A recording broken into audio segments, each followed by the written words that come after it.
ITNation Connect 2024 was last week. It's the Monday after. Huge success. Largest MSP event of the year. So many new announcements. So many new exciting things going on. We had a great time. We had Podcasters Row for the first time ever at an MSP event, by the way, not just ITNation, where we had 9 podcasters set up in their own area, in a high traffic area, just having conversations with attendees, MSPs, with vendors, with ConnectWise staff. Just a wonderful event. Ushering the new CEO, Manny Ravello, as Jason McGee exits, and lots of great new product announcements.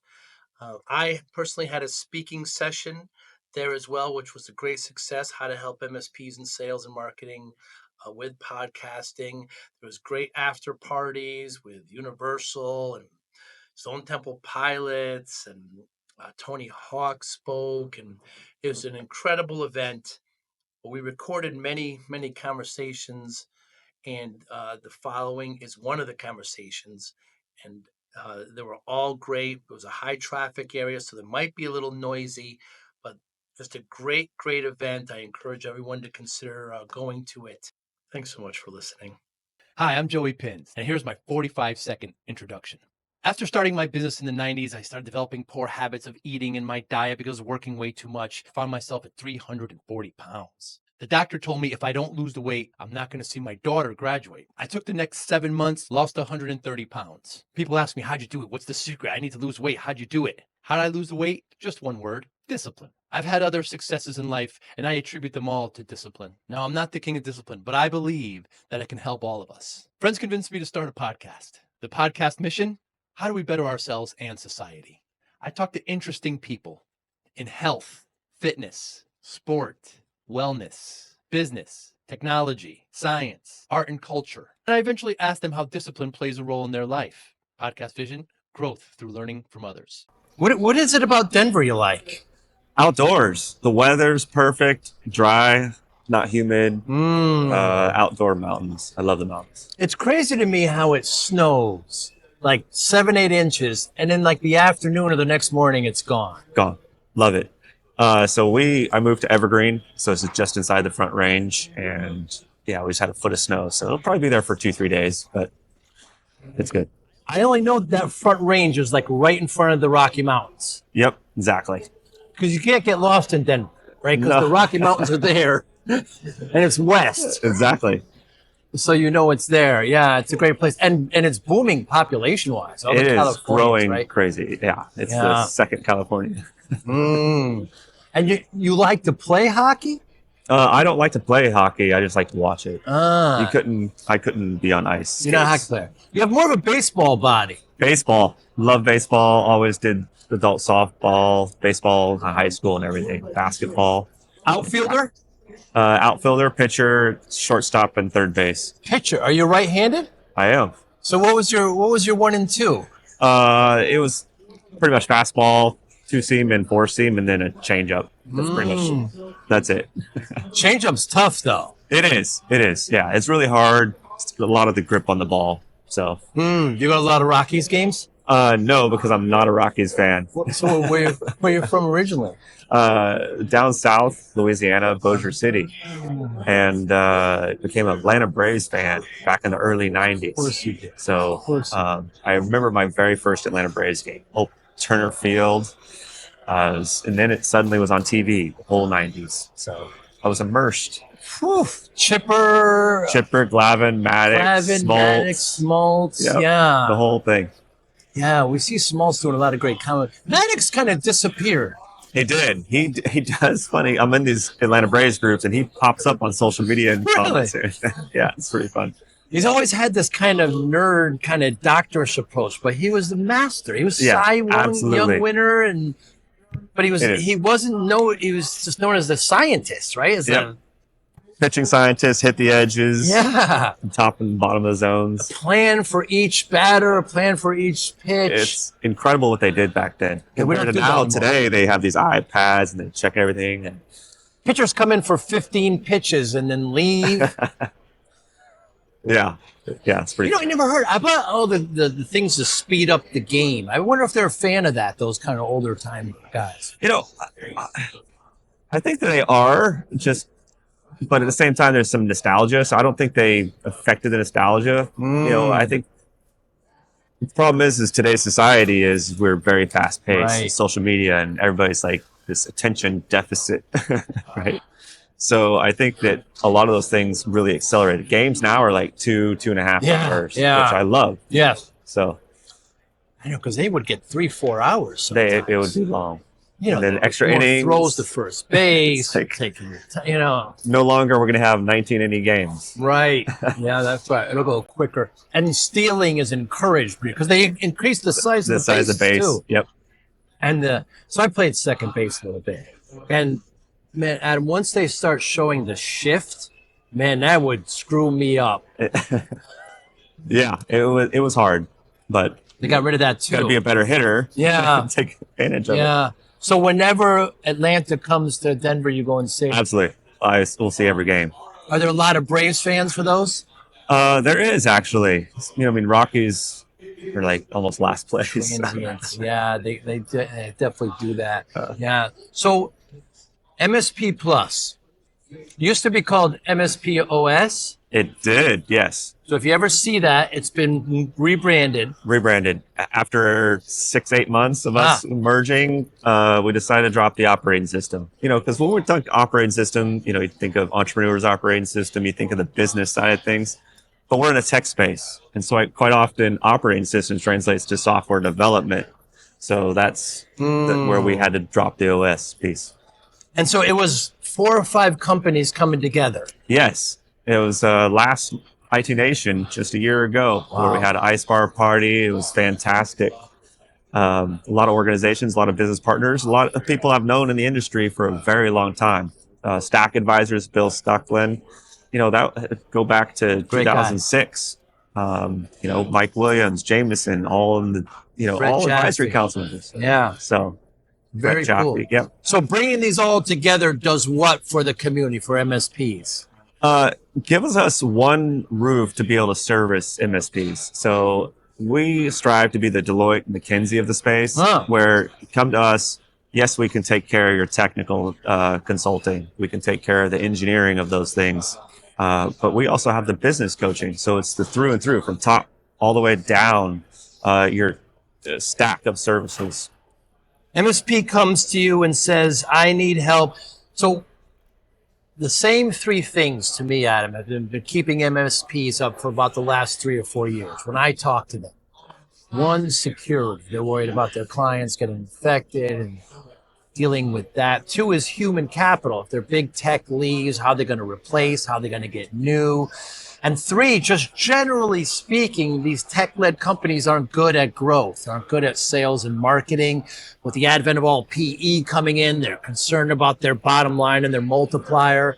So how does MSP Plus address those 3? Yeah, we tackle it through our own model. And I think if you go right to our webpage, it's all about vision, people, growth, operations, security, and finance. And so it's broken down in those areas. And what's really happened over the past couple of years with AI, and it's just operational maturity. And the modes theory has been really pushed out in the market and it's getting adopted. So we can actually identify where people are at in their businesses and be able to help and grow and scale. Because some people, as they go through the OML and go through their growth phases, we can really say, hey, well, this is Sliver is scoring this, so let's go work on this particular area and be able to help them. And so we take care of all that entire stack. So do they come with you with a problem, or do they go with you and you do an assessment and you can offer options to help? Two ways. We take both. I see. So initially, a lot of people come with us a problem, and we vet that problem, understand that problem, and just give free advice around the problem. Hey, here's how we've seen other MSPs solve it. And then we have projects or reoccurring services we can offer to help tackle those. Or we can actually just perform an assessment on their business. And that's, do the EOS type stuff where it's like, what's your vision? Do you have management meetings? And how you managing your people, your capital, because that's obviously your big expense. So what's not a good candidate? What kind of MSP won't you work with? Typically, right now, we don't really work with the smaller MSPs. I would say sub 1 million in revenue, typically 5 or less employees. We find that very challenging to work with because we're so focused on operational maturity. And at those size organizations, there's one thing that they need to focus on: sales. Get to that $1 million level, figure out how to get there. We say that today, but I've been in that position myself. Me too. Running that IT company, just myself, and then 2 people, 3 people. I know that struggle. The challenge with that is because we also work with 1,000 user clients. Wow. And, the market is shifting, the market is growing. A lot of times, and I want to be very careful how to say this, but a lot of times those sub 1 million MSPs, it's the CEO that gets in the way. It is. It absolutely is. There's a couple of organizations we've talked to, and it's not that we won't work with them, right? But we have to have a really heart-to-heart conversation, a genuine connection and understanding of their business. And quite often it is. CEO gets in the way, goes back and tries to fix things or micromanage things. And sometimes it's best just to bring somebody smarter to be able to run the business. Or, it's not that you're, incompetent to run it. It's just, it takes a different skill set as you grow your MSP. It's difficult because a little ego gets in the way, and also it's like it's my baby. I work with some MSPs that are that size, and the CEO still insists on ordering the pizza. I'm like, you can get somebody to do that. It's just delegation.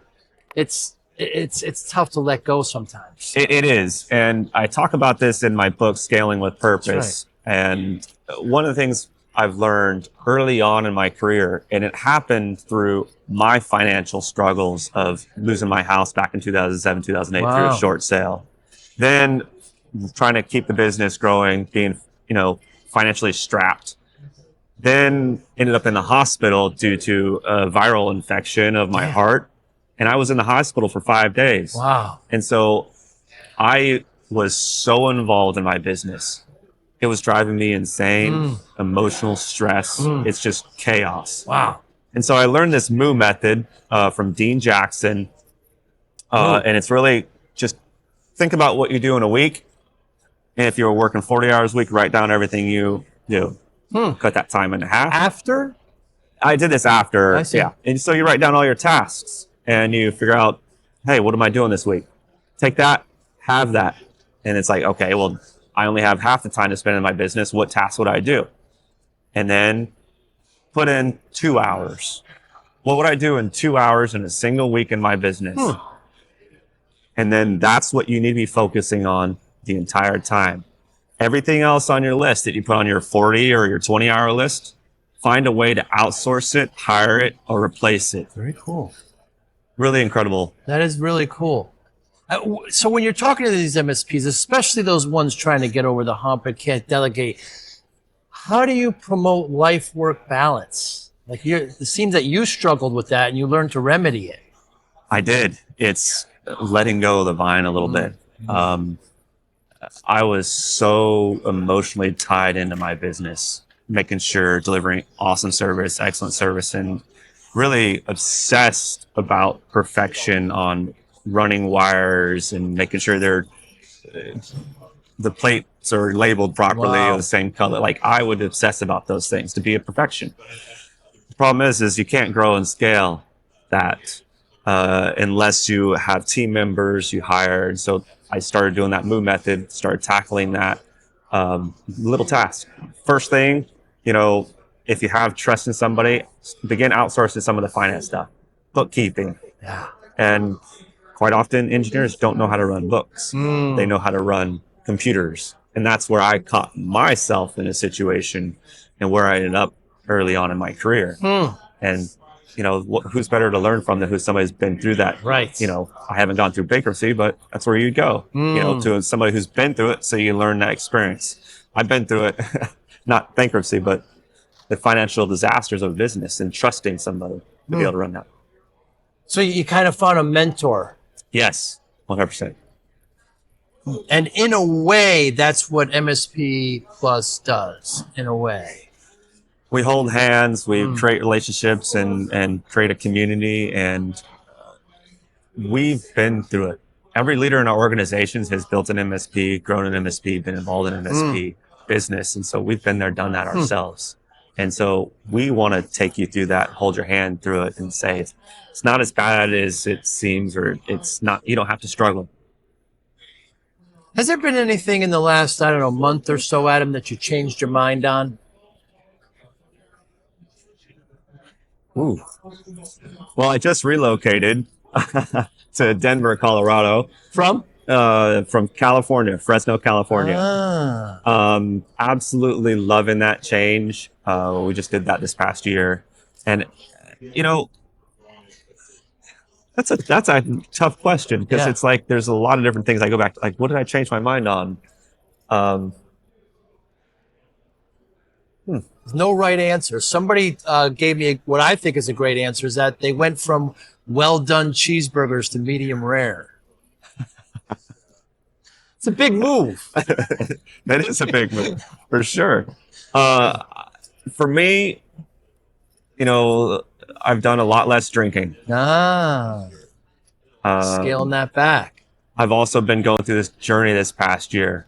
When you become a CEO of an organization, you go through the merger, you learn truly about yourself and how to grow and how to just continue to be that person you envision to be. So I've done a lot of internal reflecting. I've lost about 60 pounds. You look good, yeah.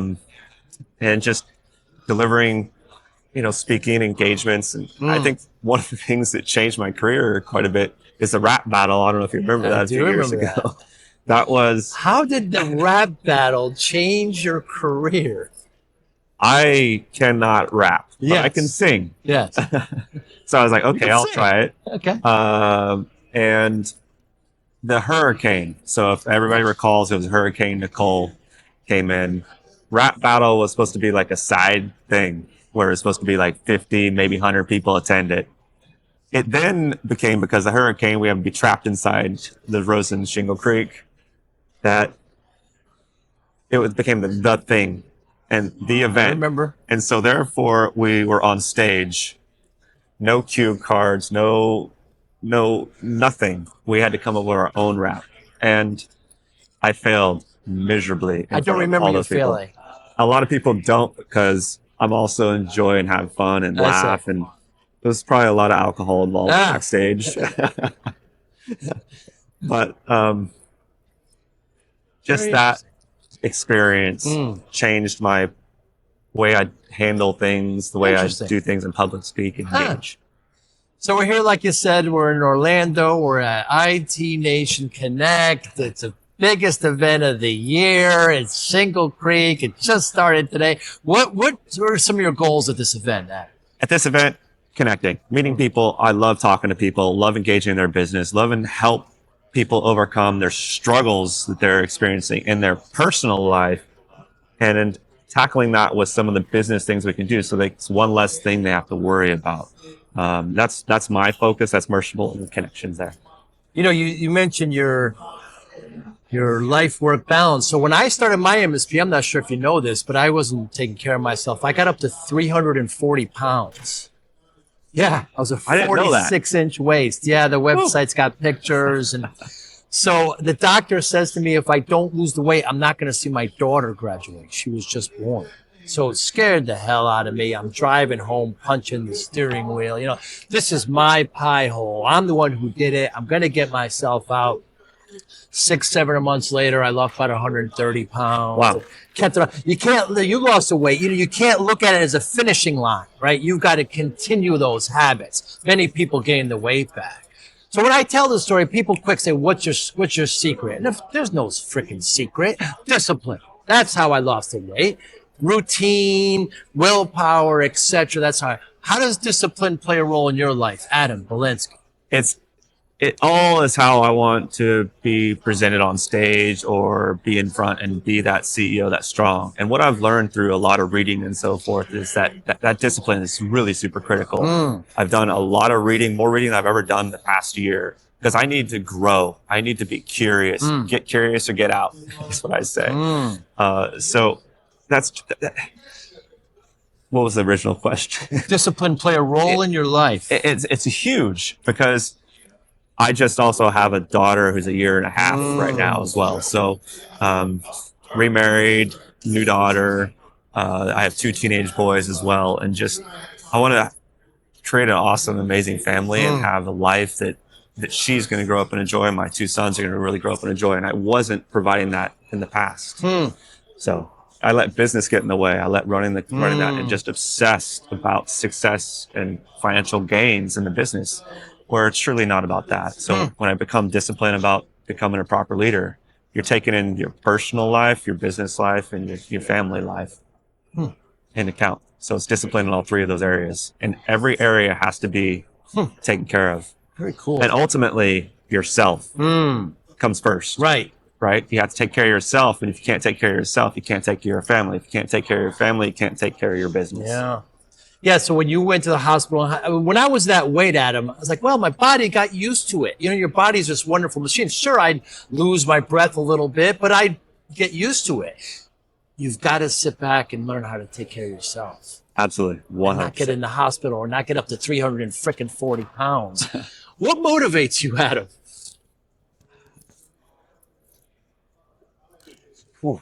There's a lot of things that motivate me.